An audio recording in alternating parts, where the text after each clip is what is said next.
नमस्कार, मी पोलीस निरीक्षक Abhijit Sonawane, cyber police station Dhule.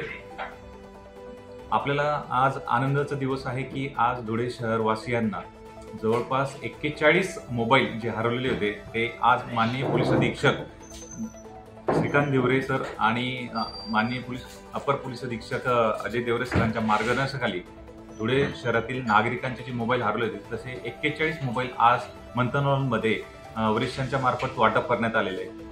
आज रोजी आम्हाला खूप आनंद होतो की आपली जी जीवापार आवडणारी वस्तू जी आहे ती मोबाईल हरवल्यानंतर आपल्याला तात्काळ आम्ही दिलेली आहे। तरी सायबर पोलीस स्टेशनकडून आवाहन करण्यात येते की जर तुमच्यासोबत सायबर फसवणूक होत असेल तर आपण तात्काळ 1930 शी संपर्क साधावा आणि आपली तक्रार नोंदवावी। आपल्यासाठी सदैव सेवेसी सायबर पोलीस स्टेशन धुळे सेवेसी आहेत आणि आम्ही आपल्याशी संपर्क साधून आपल्या अडचणी सोडवण्याचा प्रयत्न करू। धन्यवाद।